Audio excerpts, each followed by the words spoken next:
बिस्मिल्लाहिर्रहमानिर्रहीम। हम पास paper practice कर रहे हैं जी, जो 2020 से ऑनवर्ड की अटैम्प्ट हैं हम उनको सॉल्व कर रहे हैं। इंशाल्लाह आप मंडे को आएंगे तो मैंने एक काम कल और शुरू किया है कि इन हर क्वेश्चन के साथ, जाहिर है ये पास पेपर के क्वेश्चन है, इनके साथ एक असाइनमेंट बना रहे हैं जो कि तकरीबन इसकी फर्दर एक्सटेंशन हो। क्योंकि एग्जामिनर हमेशा एक बात आपको नज़र आएगी, जब आप कुछ पास पेपर कर लेंगे ना तो फिर आपको हिस्टोरिकली चीज़ें नज़र आएंगी। पर्टिकुलरली जब हम सेल टैक्स पढ़ेंगे तो आपको ये बात बड़ी अच्छे से समझ आएगी कि एग्जामिनर ग्रेजुअली चीज़ों को आगे लेके जाता है। या ऐसे कहें ना अगर आप कि जो पेपर है ना वो 80% अगर एक टीचर उसकी ग्रिप अपने सब्जेक्ट पे है तो उसे पता होता है कि पेपर में क्या आ रहा है, क्योंकि एग्जामिनर सिग्नलिंग इफेक्ट के साथ चल रहा होता है। वो एक अटेम्प्ट पिछले पेपर में फुटप्रिंट्स बता देता है कि मैंने अगले पेपर में क्या पूछने जा रहा है, मेरा जहन इस तरफ किधर जा रहा है।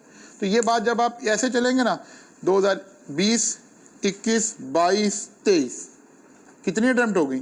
20, 21, 22, 23 4 ज़रब 2 8 अटेम्प्ट हो गई। ये आपको भी नज़र आने लग जाएगी। अगर ये जब हम ये ऐसे कर चुके होंगे ना, ये आपको भी नज़र आ रही है, अच्छा सर ये तो बात पता लग रही है, ये तो नज़र आ रहा है कि अब अगली अटेम्प्ट में इधर जाने लगा। तो वो जो उससे अगला वर्जन है, ये एक सवाल का एक वर्जन है, इससे जो अगला वर्जन है वो अब मैं क्रिएट कर रहा हूँ इंशाल्लाह ताला। वो आपको मंडे ट्यूसडे तक वो भी दे दूंगा मैं, ये नहीं सारों का। और आपको ये हम इन 5 अटेम्प्ट को एटलीस्ट उसका नेक्स्ट वर्जन क्रिएट कर देंगे, हर सवाल का नेक्स्ट वर्जन क्रिएट कर देंगे। बस यही काफ़ी हो जाएगा आपको एग्ज़ाम के लिए तैयारी करने के लिए इंशाल्लाह ताला। चलें जनाब, क्वेश्चन नंबर 34 जो कि 2021 मार्च 2021 में वही 18-19 नंबर का जो बड़ा सवाल आता है वही सवाल आ रहा है जनाब। पढ़ें जनाब। Mohammad Asghar owns an industrial undertaking under the name and style of Asgar and Company, which is engaged in the business of manufacturing pharmaceutical products। एक स्पेशल प्रोविजन आ गई, फौरन हमारे ध्यान में आ गई। Following information is available for the year ended 31 दिसंबर 2021। अच्छा जी, कोई भी नॉर्मली एग्जामिनर 30 जून का ही देता है, लेकिन ठीक है स्पेशल टैक्स ईयर भी है तो हमें इससे कोई फ़र्क नहीं पड़ रहा। हमारे पास जो अकाउंट्स हैं उसी डेट की हमने सारी एडजस्टमेंट डालनी है, तो इससे कोई फ़र्क नहीं पड़ रहा कि स्पेशल टैक्स ईयर आ गया या कि नॉर्मल टैक्स ईयर आ गया, इससे कोई फ़र्क बिल्कुल भी नहीं पड़ रहा। हाँ, कभी आज तक कभी ऐसा नहीं हुआ, अभी इस लेवल पे होगा भी नहीं, लेकिन अगर कभी ट्रांजिशनल टैक्स ईयर आ गया तो फिर कुछ बातें आ जाएंगी कि डेप्रिसिएशन उतने महीनों की आ रही थी, ठीक है ना, लेकिन ये कभी भी नहीं आया और ना अभी इस लेवल पे नहीं आता, ये फाइनल लेवल की बात है। यहाँ तो नॉर्मल टैक्स ईयर आ जाए, स्पेशल टैक्स ईयर आ रहा, ईयर ही रहा है, 12 महीने ही आ रहे हैं। वही पैटर्न आपने देख लिया, 2 ही पैटर्न अवेलेबल हैं। हम पढ़ते हुए भी इसी तरह ही 2 ही बातों को फोकस कर रहे थे कि यार एक बात क्या है, एक बात है कि प्रॉफिट दे दे और एक है कि mini profit and loss account दे दे। उसी तरह चल रहा है जी, टर्नओवर आ गया, कॉस्ट ऑफ गुड सोल्ड आ गया, ग्रॉस प्रॉफिट आ गया, एडमिनिस्ट्रेटिव एंड डिस्ट्रीब्यूशन एक्सपेंसेस आ गया, मार्केटिंग एक्सपेंसेस आ गया, मार्केटिंग एक्सपेंसेस आ गया, मार्केटिंग दानिस्ता उसने मार्केटिंग को थोड़ा फोकस किया, ठीक है ना। मार्केटिंग एक्सपेंसेस उसने अलग दे दिए, अदर इनकम दे दी, प्रॉफिट बिफोर टैक्स दे दिया। अभी भी इन सवालों में से हम एक छोटी सी एडजस्टमेंट जो है वो हम करें कि जो इनकम फ्रॉम अदर सोर्सेज वाली ब्लेंडिंग आती है हमेशा एक सवाल में ना, हाँ जी अमेंड करना है। और एक काम और करना है कि जो सवाल है ना, जैसे 35 सवाल था, इसमें जो फिक्स एसेट का शेड्यूल बनाना है हमने अपने पैटर्न वाला बनाना है, आई कैप का सोल्यूशन नहीं उठाना हमने, ठीक है ना। फिर ही बच्चों को फ़ायदा होगा ना। वैल्यू ऐड तो तभी होगी कि ये पेपर सॉल्व हो जाएं जिस पैटर्न से हमने इन बच्चों को क्लास में पढ़ाया, ताकि इन्हें घर जाके दोबारा सोचना ना पड़े। वैसे तो घर जाके इन्होंने पढ़ना ही नहीं है, लेकिन फिर भी चलो सोचना ना पड़े इन्हें दोबारा। अच्छा जी, बात समझ आ रही है कि नहीं आ रही? तो ये एक हमारे पास वही डाटा उस तरह से आ गया, माशाल्लाह। तो खुदा का खौफ करो बेटा, ये वाला तो अकाउंटिंग का लॉस आया ना, इसे तो ब्रैकेट लगा दिया। अब बाकी सारे करने के बाद पता चलेगा, यहाँ लॉस आया है तो पता चलेगा ना कि टैक्स लगना है कि नहीं लगना। इस पे तो टैक्स लगता ही नहीं है, इसमें ब्रैकेट लगानी है, यही तो बता रहा हूँ। उल्ट नहीं बात, आपको अक्सर टीचर बताएंगे कि यार अब ऐड वाला लेस हो गया, लेस वाला ऐड हो गया। नहीं, कोई कॉन्सेप्ट नहीं चेंज करना। यहाँ जब मैंने माइनस साइन लगा दिया, ब्रैकेट लगाने का क्या मतलब है, माइनस हो गया। अब जो चीज़ें ऐड हो रही है वो इसमें एक्चुअली क्या हो रही हैं, बस खुद ही उल्ट हो गया। हमने सिर्फ यहाँ ब्रैकेट लगानी है। प्रॉफिट है तो पॉजिटिव लिख देना है, और लॉस है तो नेगेटिव। इसीलिए तो कल वाला सवाल डिस्कस किया था वो कि हमने और कोई चीज नीचे ऐसे ही लिखना है, add in admissible expenses, less admissible expenses. वहां हम चेंज नहीं कर रहे, बाद दफा टीचर चेंज करते हैं वहां पे, लेकिन फिर बच्चे को 2 कॉन्सेप्ट पढ़ने पड़ जाते हैं। नहीं, आप ऊपर माइनस का साइन लगाएंगे सिर्फ, और कुछ नहीं करना। Additional information. अब देखिए एक स्टैंडर्ड पैटर्न पे सवाल आ रहा है, एक स्टैंडर्ड पैटर्न पे सवाल आ रहा है।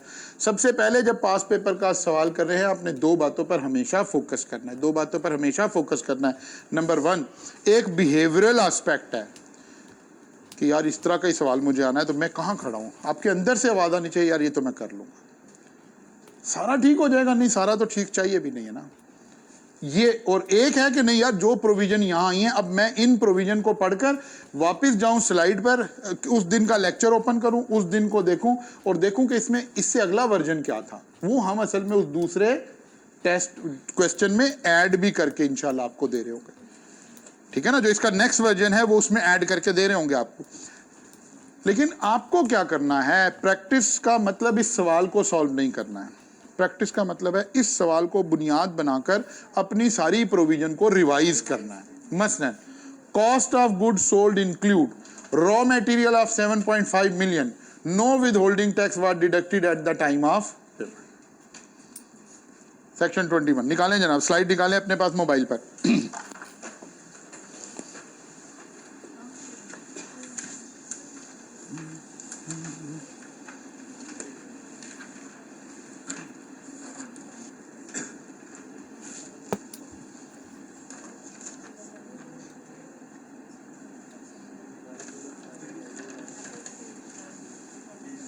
अच्छा जी, ओपन कर लिया जी आपने। हमने रॉ मटेरियल के बारे में, अब ये सिग्नलिंग इफेक्ट है।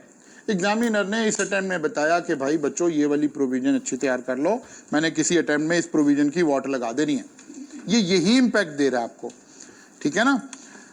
उन्होंने कहा कि यार आपने रॉ मटेरियल के ऊपर उसूल पढ़ा था कि रॉ मटेरियल को कैसे लेके चलना है। रॉ मटेरियल का डिसअलाउंस मैक्सिमम 20% होना है, ठीक है ना। अब इस पे 2 तरह के सवाल बन सकते हैं। ये पहला आसान तरीन वर्जन है, उसने कहा यार टैक्स हमने काटा ही नहीं है, तो बस 7.8 मिलियन का 20% ले लीजिए। क्या आ गया जी, कितना आ गया, 15,60,000 विल बी डिसअलाउड, ठीक है ना। रिमेनिंग तो पहले ही अलाउड हुआ हुआ है, हमने डिसअलाउड उठाना है। आसान सबसे पहला वेरिएंट आ गया सवाल का। अब इसका नेक्स्ट वेरिएंट क्या हो सकता था, वो हमें कहता है यार रॉ मटेरियल खरीदा है जिनमें से ये अमाउंट्स हैं जिसके ऊपर टैक्स नहीं कटा है। अब हमने अमाउंट और फिर उसको कंपेयर करना है 20% से, विच एवर इज लोअर वो वाला लेकर चलना है, ठीक है ना। ये आप देखें जब हमने लेक्चर पढ़ा हुआ तो ये ऐसे ही पढ़ा हुआ है, इसके अंदर यही वैल्यू ऐड कर। असल में प्रैक्टिस सवाल का ये मतलब है, जब आप अभी सवाल कर रहे हैं ना ड्यूरिंग सेशन, आपने कभी नहीं देखना होता मेरा टाइम कितना लगा, मैंने रिक्वायर्ड टाइम, अभी कुछ नहीं कर रहे। हम सिर्फ इन प्रोविजंस को 3D पर ले जाकर इसको रिवाइज कर रहे हैं कि यार इसमें मैक्सिमम बात और क्या हो सकती है, ताकि हमारा ये एक सवाल कई सवालों के बराबर हो जाए और हमारी वो प्रोविजन एक क्वेश्चन के ऊपर टेस्ट हो जाए। हमेशा आपने ऐसे ही चलना है, ये नहीं सोचना कि ये मुझे पता लग गया डिसअलाउड है, नहीं। फौरन प्रोविजन खोलें, अपने लेक्चर नोट्स खोलें, वहाँ टीचर ने इसमें कोई और एंगल तो नहीं बताया था, इसको ट्विस्ट तो नहीं किया था, फिर आपको पता चलेगा कि हम कहाँ खड़े हैं। फिर ही तैयारी हो रही है, फिर ही 5-7 सवालों से सारी तैयारी हो जाएगी। वरना बच्चे 20-20 सवाल 50-50 सवाल हल करके जाते हैं, तैयारी सारी फिर भी नहीं होती, क्योंकि तो वो 20 सवाल हुए हैं। अब हम जब इस प्रोविजन को कर रहे हैं तो आइंदा के लिए ये प्रोविजन तैयार हो गई है, सवाल नहीं तैयार हो गया। ये एक बड़ा बुनियादी फर्क है दोनों बातों में। Accounting depreciation 2.1 million on plant and machinery, ये अब हमें बिल्कुल याद हो गया, आंखें बंद की हमने।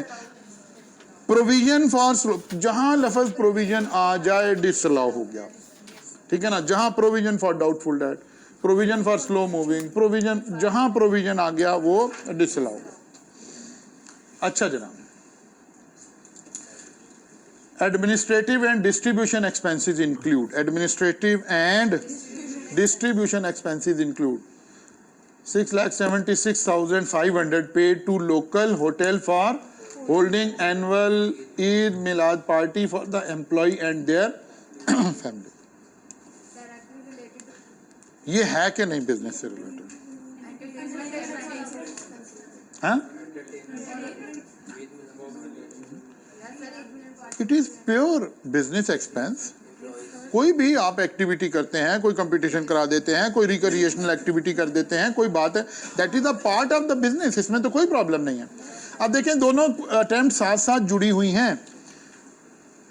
यहां उसने कहा कि यार एक ऐसा इवेंट जो बज़ाहिर देखने में लगे कि पर्सनल नेचर का है या बिजनेस नेचर का नहीं, तो कैसे ऐसे इवेंट्स हैं जो पर्सनल ट्रीट होंगे और कौन से हैं जो नहीं होंगे।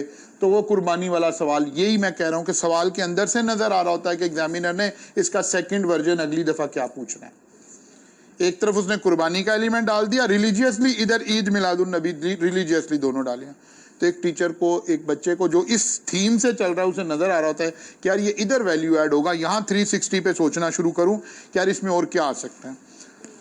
नहीं, ये तो बिजनेस का ही एक्सपेंस है ऑब्वियसली, ठीक है ना। अच्छा जी, 12,35,000 paid as penalty to customer in settlement of his claim for damages under contract for supply of batch of vaccine not paid to government, ठीक है ना, वो वाली पेनल्टी है। बल्कि उसने कहा laboratory test and in house investigation revealed that the level of impurities in vaccine exceed the acceptable level as agreed in the contract. इसका मतलब पता लग गया कि यार गलती भी हमारी है। तो अब क्या ये वो पेनल्टी वाला जो बच्चा सादा पढ़ के गया हुआ है वो तो फारिग हो गया, और जो थोड़ी डिटेल में जिसे समझ आई हुई है कि कौन सी पेनल्टीज अलाउड है कौन सी नहीं है, वो बड़े आराम से चला गया। लेकिन आप जब एग्जाम लेवल पे घर बैठे हैं, आपने ऐसे नहीं किया, आपने पेनल्टी वाली स्लाइड ओपन करनी है, फिजिकली करनी है। करें अभी भी एक दफा। नहीं, हमारी गलती ना भी होती, हमने पेनल्टी पे कर दी है ना। आपके ख्याल में हमारी गलती भी नहीं थी और हमने पे कर दिया, ऐसे हो सकता है? नहीं, मैं आपको कुछ और कह रहा हूँ। मैं कह रहा हूँ इज इट पॉसिबल कि हमारी गलती नहीं और हम कह रहे हैं पेनल्टी आप चार्ज कर लो। हम भी तो कारोबारी करने बैठे हैं कि नहीं करने बैठे। तो ये तो उन्होंने जस्ट ऐसे ही फॉर्मेलिटी के तौर पे अंग्रेजी ऐड करने के लिए बात की है। जाहिर है हमने पेनल्टी एज पर कॉन्ट्रैक्ट जो हुआ होगा उस कॉन्ट्रैक्ट में हमारे एंड पर पेनल्टी पड़ती होगी तो पे होगी ना। बात समझ आ रही है? तो ये तो उस कैटेगरी में आ गया जी। पेनल्टी की स्लाइड ओपन कर ली है, स्लाइड ओपन करें, स्लाइड मोबाइल में जो सॉफ्ट में पड़ी है वो ओपन करें, और स्लाइड में भी जहां किताब की रीडिंग करें वो नहीं, जहां आपको टेबल बना हुआ है विंग, वहां से नजर आएगा ना कि अगर यहां से सवाल का दूसरा एंगल आ गया तो क्या होगा। यही तो समझाना है आज आपको। बात समझ आ रही है? अब जब आप वहां पहुंचे तो आपको पता चला यार ये वाली प्रोविजन आइंदा कैसे कैसे चेक हो सकती है। अब आपका माइंड क्लियर हुआ। अब वो जिसे हम बार बार बोल रहे होते हैं कि 360 पे क्वेश्चन को देखें, 360 पे क्वेश्चन को देखें। मतलब हम आपको अगर कोई दूसरा सवाल बना के दे रहे हैं तो हम भी इसी स्लाइड से देखेंगे कि यार इसके अदर एस्पेक्ट्स क्या हैं, ताकि उनको इनकॉर्पोरेट कर दिया जाए। अच्छा जी, ₹22.3 million paid as donation to hospital established by local government. पहली बात, डोनेशन इटसेल्फ डिसअलाउड है। ये एलिजिबल है टैक्स क्रेडिट के लिए कि नहीं, ये बाद में जहां टैक्स की कैलकुलेशन होनी है वहां जाके देखनी है बात। हो सकता है एग्जामिनर टैक्स की कैलकुलेशन पूछ ही ना रहा हो, वो कह रहा हो जी टैक्सेबल इनकम बताओ। बात समझ आई ना? हो सकता है वो वहां तक लेके ही ना जा रहा हो, लेकिन हमें ये पता चला कि यार ये डोनेशन कम से कम यहाँ जो एक्सपेंस में डली हुई है यहाँ से तो डिसअलाउड है। पहले हमें अकाउंटिंग ट्रीटमेंट समझनी है यहाँ पर कि यार वो कह रहे हैं administrative and distribution expenses include, उसमें से ये शामिल है, तो ये यहाँ तो नहीं आनी, टैक्स में यहाँ नहीं आनी। हालांकि ये बजाहिर तो बिजनेस एक्सपेंस है, लेकिन टैक्स कहता है हम इसे बिजनेस एक्सपेंस नहीं ले रहे, अगर ये एलिजिबल होगी तो क्रेडिट दे देंगे, फिलहाल इसे यहाँ से तो निकालें। इसी तरह यहीं लिखा हो ज़कात पेड, यहाँ से तो निकलेगा, ज़कात एज ए एक्सपेंस तो डिसअलाउ होगा, फिर एज ए स्ट्रेट डिडक्शन वाली जगह पे चला जाएगा अगर ज़कात के क्राइटेरिया पे पूरा उतरेगा तो। क्योंकि वहां एक्सपेंसेस का, ज़कात का कोई, डोनेशन का कोई स्पेशल क्राइटेरिया नहीं है, एक्सपेंस तो है ही नहीं। वो जो 5 स्ट्रेट डिडक्शन आपने पढ़ी थी कौन कौन सी? ज़कात, worker welfare fund, worker participation fund, education expense, ये सब एक्सपेंस नहीं है आज के बाद, स्ट्रेट डिडक्शन है अपने प्रोटोकॉल के साथ, ठीक है ना, टैक्सेबल इनकम के। अब फर्ज करें वो कहता है you are required to calculate total income. तो बस डिसअलाउ करना है, अलाउ करना ही नहीं है। सवाल रुक गया कि टोटल इनकम पर ही, इसका मतलब स्ट्रेट डिडक्शन तक भी नहीं जाना। अब तो सवाल कहते हैं नहीं टैक्सेबल इनकम, इसका मतलब है स्ट्रेट डिडक्शन तक जाना है, क्रेडिट्स पे नहीं जाना है। तो ये चीजें हैं जिसने क्लियर होके हमारे कॉन्फिडेंस को बेहतर करना है, हमारी ग्रिप में चीजें आनी है। लेकिन आप कहते हैं सर प्रैक्टिस नहीं कराते, प्रैक्टिस कराने लगे तो आप सारे आज छुट्टी करके बैठे हुए हैं। आज क्या हुआ क्लास को? वो सैटरडे तो अब आया ही करेगा कि कोई जिंदगी में पहली दफा सैटरडे है नहीं, छुट्टी वाला सैटरडे। ये इस तरह आदतें खराब होती हैं। 2 सैटरडे ऑफ हुए हैं तो अब सैटरडे को बच्चों को आने का दिल ही उठ गया। ओके जी, चलें जी आगे चलते हैं।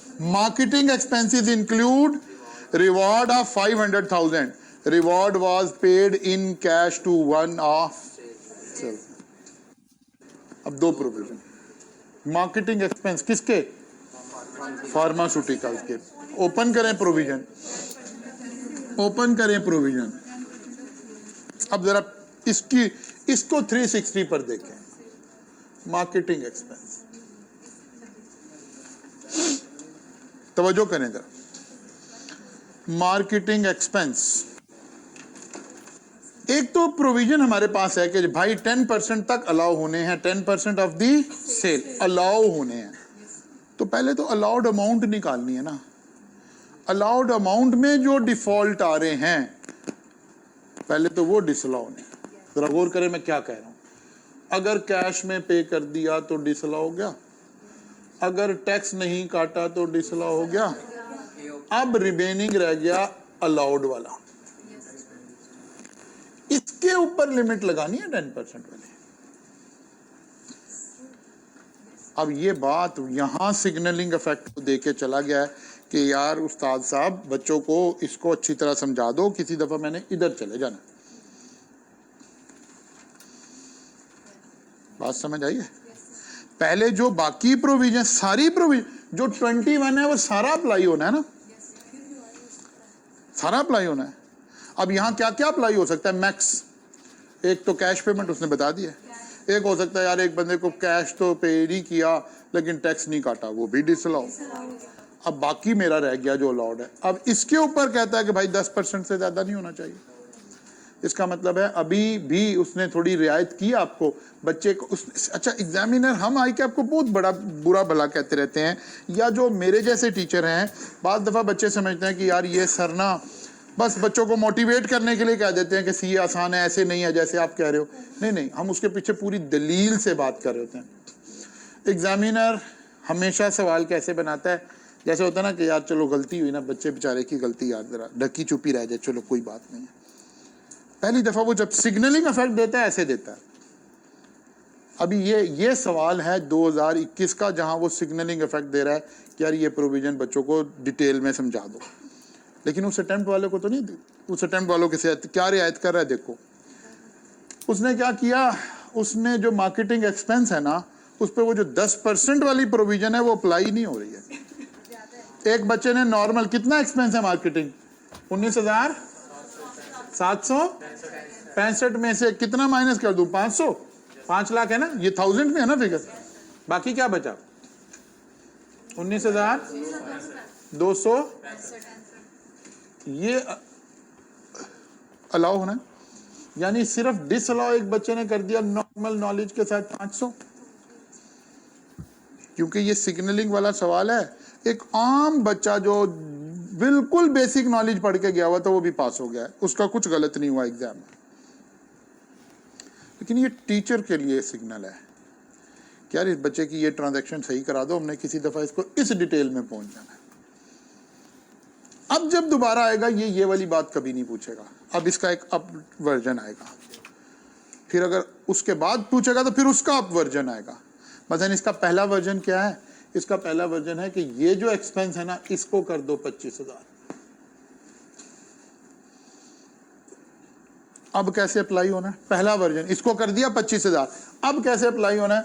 हमने पहले लिया 25,000, उसमें से 500 किया डिसअलाउ, बाकी रह गया 24,500। अब देखा 10% ऑफ सेल कितना है। सेल कितनी आ रही है?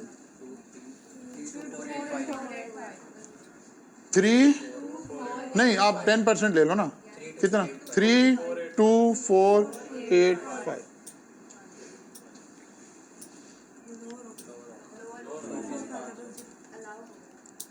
नहीं, ये अभी भी अलाउ रहा। इसका मतलब और बढ़ा दिया हमने, 50,000 कर दिया। अब 32,485 मैक्सिमम अलाउ हो सकता था ना, लोअर ऑफ अलाउ होना है ना। इसका मतलब है इसका अगला वर्जन है कि वो इसको उठाकर इस लिमिट से ऊपर ले जाए और पहले ये लिमिट अप्लाई करवाए। बात समझ आ रही है? तो इसको हम कहते हैं सिग्नलिंग वाला उसने सवाल डाला है। आई कैप इतनी साइंटिफिकली आहिस्ता आहिस्ता बच्चे को एग्जामिनेशन हॉल में लेके जाता है। हम सारा मुद्दा उठा के आई कैप पे डाल देते हैं। हम कहते बहुत मुश्किल कोर्स कर रहे हैं, ये तो फेल ही करने के लिए। इतनी एहतियात के साथ पेपर बन रहा है कि यार बच्चे को बिल्कुल भी नहीं आता ना, उसे इतना पता है कैश पेमेंट हुई है, वो भी कर रहा है तो उसके गलतियां छुप गई हैं, कुछ नहीं हुआ। लेकिन जब ये अगली दफा आएगा तो फिर इस लेवल पे नहीं आएगा, क्योंकि एग्जामिनर बता गया है कि भाई चौकस हो जाओ। That is the difference. वो जो अक्सर बच्चे जब ये टेक्स्ट पास कर लेंगे, आप भी इंशाल्लाह ताला, तो फिर बच्चे आपको कह रहे होंगे यार जाहिद साहब के पास चल जाएंगे ना, आप हंसते खेलते पास हो जाएगा। क्योंकि हमने एक्स्ट्रा फजूल वाली एफर्ट नहीं लगानी है। जहाँ एफर्ट रिक्वायर्ड है वहाँ लगानी है, जहाँ रिक्वायर्ड नहीं है वहाँ ऐसे सवाल करे जा रहे हैं जी, करे जा रहे। क्यों करे जा रहे भाई? जहाँ करने की ज़रूरत आएगी वहाँ जाके उस लेवल पे करेंगे जिस लेवल पर अब हमें जाने की ज़रूरत है। अच्छा जनाब, ये बात समझ आ गई हमें? ओके, अभी उसने एक बात की है, हो सकता है अब अगली दफ़ा करे तो दो बातें करे। उसे कहा यार ये अवार्ड, ये रिवॉर्ड हमने कैश में दे दिया था, इस पे टैक्स नहीं काटा था, पहले इन दोनों को डिसअलाउ करें, जो बाकी लिमिट बची है उस पर 10% वाली प्रोविजन लगा के अब कैलकुलेट करके लाएं। बात समझ आ गई? मैक्सिमम जब ये बात उठेगी तो इस तरह चली जाएगी। अच्छा जनाब, marketing expenses include reward of 500,000। The reward was paid in cash to one of the salesman. जी,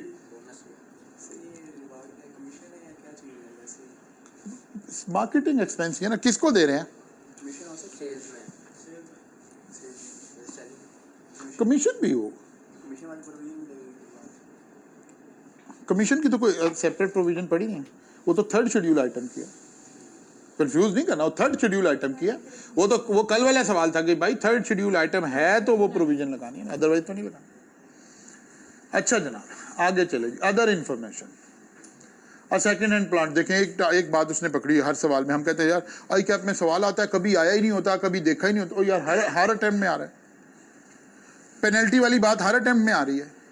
तो आपको फौरन आप खड़े हो जाओगे कि नहीं सर यही 3-4 सवाल है, इससे बाहर तो बात कोई नहीं आ रही है, और ये मैंने कर ली है तो मैं करके आऊँगा। बस यही, जिस दिन आपके अंदर से आवाज़ आ गई मैं करके आऊँगा, आप उस दिन ही पास हो गए। आप हर अटेम्प्ट में देखें, हर अटेम्प्ट में देखें, हर अटेम्प्ट में। इसीलिए मैंने आपको कहा था कि वो 3 सवाल, वो समझे आपका कोर्स है, उसको अपने हाथ से करें, उसमें ये सारी बातें ऐड हुई हैं और उसके गिर्द गिर्द सवाल बिल्ट हो रहे हैं, उसके इर्द गिर्द सवाल बिल्ट हो रहे हैं। A second-hand plant was imported from France at the cost of 2.5 million. Withholding tax of 1,50,000 was deducted at import stage. ये तो एडवांस हो गया, ये तो एडवांस हो गया ना। Withholding taxes तो कहाँ जाने, एडवांस में जाने। The plant was installed in the month of September. अच्छा जी, AC incurred 3,75,000 on the installation of the plant to bring that asset into workable condition. सारी चीजें क्या होनी थी? कैपिटलाइज होनी थी। अब कभी और यहाँ से आगे सोचना शुरू करना है। एक्चुअली अगर आप जाहिद कवी से टैक्स पढ़ रहे हैं तो आपका ये डिस्टिंक्टिव फीचर होना चाहिए कि आपको ये सोच का पता हो कि यहाँ खड़े हो जाए, रुक जाए, सोचें यार एग्जामिनर यहाँ अपनी आई पे आ गया तो क्या करेगा। कोई और थोड़ा डिटेल में चला जाएगा, कह रहा जी प्लांट खरीदा था कहाँ से, फ्रांस से, 25 लाख रुपए का, कैरिज पे किया है 5 लाख रुपया, रस्ते की इंश्योरेंस पे की थी 3 लाख रुपया।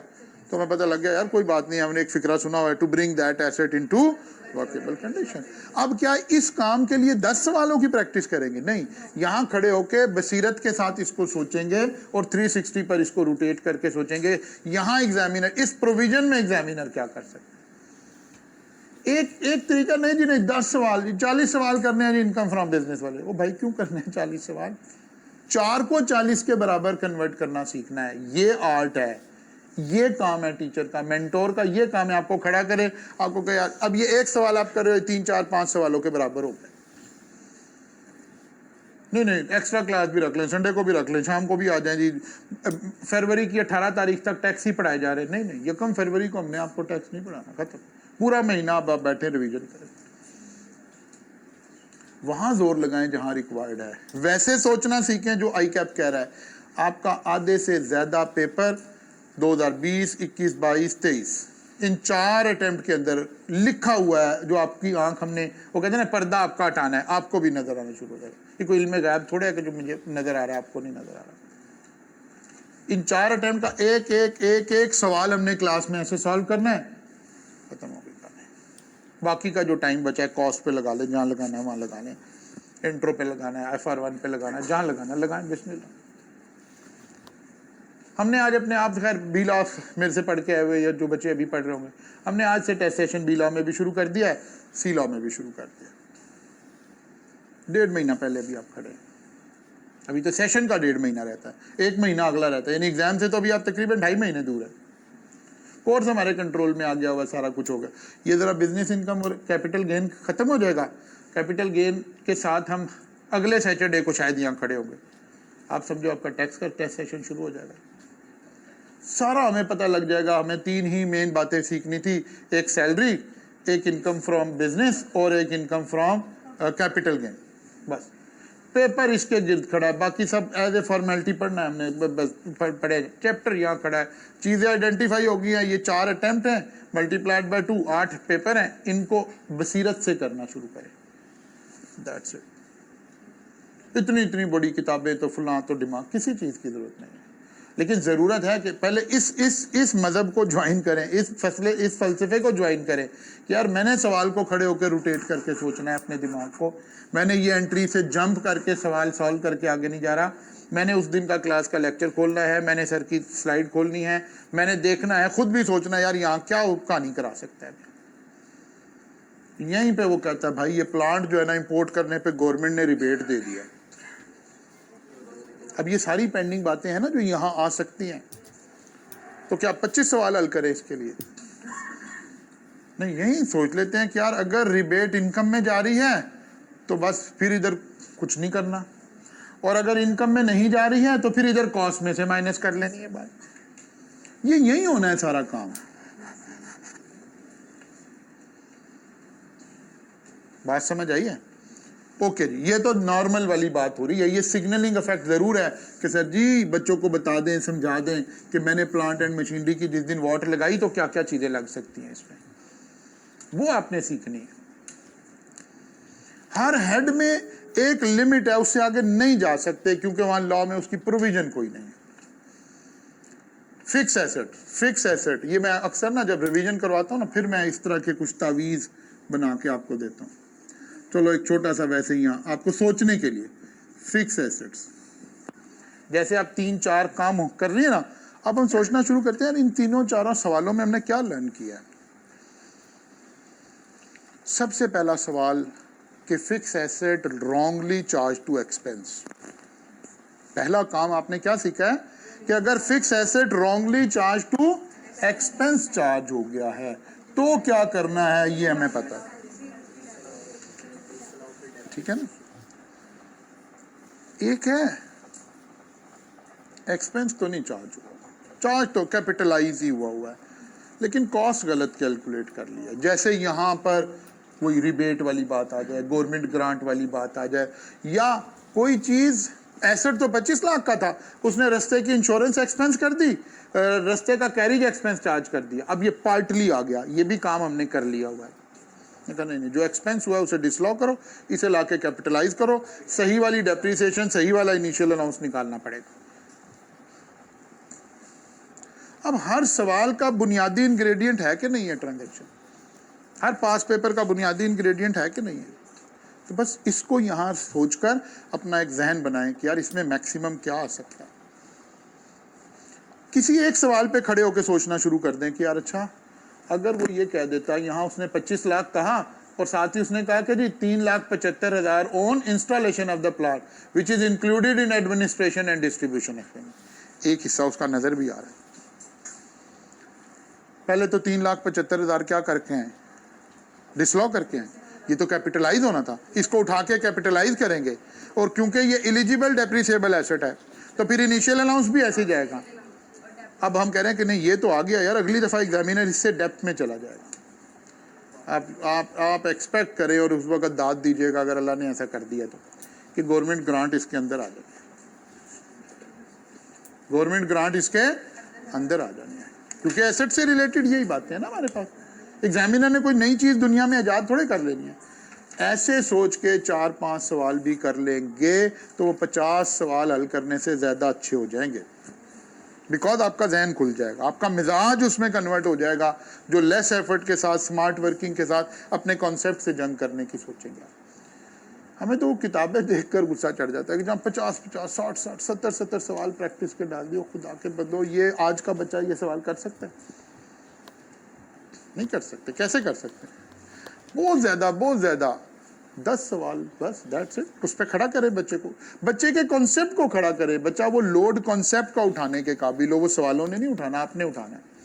आगे चले जी। प्री कमिश माइनस कर देंगे एक दफ़ा गवर्नमेंट ग्रांट को कॉस्ट में से, फिर बाकी जो एडजस्टमेंट आती रहेगी वो चलती रहेगी उसी तरह से। डॉलर का भी सवाल जब भी आना है बेसिक आना है, इसका सिग्नलिंग इफेक्ट रहता है। अभी जाहिद कवि को अल्लाह ताला ने इतना दिमाग दे रखा है, किसने बेसिक में आना है, किसकी अगली बात चलनी है। डॉलर का तो अभी पेंडिंग सवाल है, उसने तो अभी पहली दफ़ा तो सिग्नलिंग इफेक्ट पे आना है कि आप आंखें गलत भी कर रहे हैं तो सवाल ने ठीक हो जाना है। पहली अटेम्प्ट वालों की तो वो मौज लगती है ना, जैसे अभी ये पहला सवाल था जिसमें फार्मास्यूटिकल कंपनी को टारगेट करके सवाल बनाया, उन्होंने कहा नहीं यार बच्चे को रियायत दो, वो गलत भी कर दे तो उसका सवाल ठीक हो। इतनी बात तो बच्चे को पता होनी चाहिए ना कि यार कैश में पे कर दिया तो ये तो डिसअलाउ होना ही होना, लेकिन अगली दफ़ा ऐसे नहीं होना। यही तो फ़र्क है, यही तो खड़ा करना है हमने बच्चों को। आगे चलें जी। Pre commitment expenditure of ₹3.4 million were charge to accounting profit and loss for the year. Expense हो गया है, वही एसेट ही है ना ये भी, तो पहले तो उठा के कैपिटलाइज करें भाई इसको।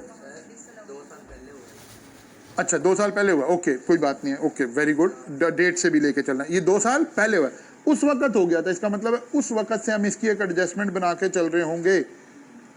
क्या एडजस्टमेंट बना रखी है हमने? However for tax purposes it has been amortised for the period of 5 year. इसका मतलब है इसको 5 से तकसीम करके इसकी अमोर्टाइजेशन लग रहे हैं। अब डिसअलाउ करने की जरूरत नहीं है क्योंकि डिसअलाउ तो उस साल हो गया हुआ है। Very good. नो, हाँ अमोर्टाइजेशन तो 20%। इंटेंजिबल नहीं है, इंटेंजिबल पे तो हमें लाइफ होना था ना। Okay, tax depreciation other than imported plant. अब वो कह रहा है भाई शेड्यूल ना बनाने बैठ जाना। आपको क्या बताया कि अगर मल्टीपल एसेट्स आए तो शेड्यूल बनाएंगे, अगर एक एसेट आए तो बगैर शेड्यूल के चल पड़ेंगे। ठीक है ना? कह रहा है यार इसकी कैलकुलेशन आप कर लो, बाकी की मैं बता देता हूँ, क्योंकि एसेट्स तो और भी होंगे ना। अब इस सवाल में एग्जामिनर इंटरेस्टेड नहीं आपसे शेड्यूल बनवाने में, वो और बातों पे चला गया, इसलिए उसने मल्टीपल एसेट्स का जिक्र ही नहीं किया। और उस बात को कवर कैसे किया? उसने कहा यार इसमें तो मैं इंटरेस्टेड हूँ। वो कहते भाई बाकी की टैक्स डेप्रिसिएशन ही बता रहा हूँ आपको, अकाउंटिंग की डिसअलाउ करो, एक ये टैक्स डेप्रिसिएशन उठाना है, शेड्यूल से उठाने की जरूरत नहीं है, एक ये उठा लाना यहाँ से, इन दोनों को ऐड करना, ये आपकी अलाउएबल डेप्रिसिएशन आ जाएगी। Income tax deducted by customer under section 153 and advance income tax under section 140। सो ये वही हैं जो एडवांस पे हुए हैं। एक हमारा डिडक्शन उधर भी हुआ था, 14 लाख ये, 2 लाख ये, और एक प्लांट पे हमारा टैक्स कटा कितना, 1 लाख। वो ये सारे टैक्स लाइबिलिटी में से आखिर में जाके एडजस्ट कर रहे थे ना, हम सैलरी में भी पढ़ रहे थे। That is the agenda. ऐसे सोचने की आदत डालनी है, इस स्टाइल में प्रैक्टिस करनी है। ऑनलाइन वाले सारे बच्चे भी चौकस हो जाएं, इस स्टाइल में प्रैक्टिस करनी है। करना क्या हमने, अगला पूरा वीक हमने मैराथन अभी सिर्फ इनकम फ्रॉम बिजनेस पे लगानी है, क्योंकि 18 नंबर यहाँ पड़े हैं। फिर इसके साथ ही एडजस्टमेंट, हम आगे पढ़ते जाएंगे, इसके साथ ही एडजस्टमेंट हमने अपनी सैलरी पे आ जाना वापस। 18 नंबर वो, 18 नंबर ये अल्लाह ने चाहा 20 दिसंबर को आप कह रहे होंगे सर बस कर दें, ये सवाल की तो ऐसी की तैसी हम वहाँ करके आएंगे, आप इसकी टेंशन ना लें, ये आप कह रहे होंगे इंशाल्लाह ताला। लेकिन हम कोई सवाल नहीं कर रहे होंगे, हमने मैक्सिमम 5 इधर के सवाल उठाने, 5 उधर के उठाने हैं। आपने कहना कि लो सर जी काम हो गया पूरा। इसलिए रोजाना का काम रोजाना करें, उस तरह सोच डेवलप करें। मैं बार बार अपने स्टूडेंट को कहता हूं कि बेटा देखें, आपके पास मार्केट में सब तरह के टीचर अवेलेबल है ना। अगर आप मेरी क्लास में बैठे हैं तो फिर इस फिलॉसफी की वजह से बैठे हैं ना, तो फिर इस पर स्विच करें, मेंटली इस पर स्विच करें। हमारी फिलॉसफी नहीं है इसकी कि हमने 40 सवाल हल करने हैं। मैं वो टीचर ही नहीं हूं। मैं तो उस दिन टीचिंग छोड़ दूंगा जिस दिन मैं 20 सवाल हल कराऊंगा, फिर मैं क्या करने आया वहां पर। लेकिन इस फिलॉसफी पे आए, अपने माइंडसेट को इस पे कन्वर्ट करें, स्मार्ट वर्किंग पे आए। हम तो कहते हैं अल्लाह करे हर सब्जेक्ट में ये वाले टीचर आगे आए ताकि बच्चों का लोड कम हो जाए, बच्चों का लोड कम हो जाए। बच्चे फजूल में अपनी एनर्जी गलत जगह लगा रहे हैं। लेकिन अगर बच्चा मेरी क्लास में बैठा और फिर ये नहीं कर रहा, फिर प्रैक्टिस ऐसे नहीं कर रहा, फिर ये काम भी नहीं, आपको पता है ये टीचर पहले मिनिमम प्रैक्टिस करा रहा है, अब अगर आप वो भी नहीं घर जाके करे तो फिर क्या होगा।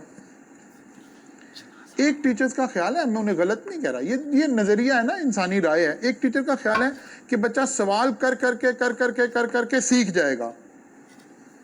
कह रहे हैं यार नहीं, क्यों इतना रगड़ा बेचारे बच्चे को लगाना है। उसको सवाल कर करके नहीं, एक ही सवाल पे समझा के समझाएंगे।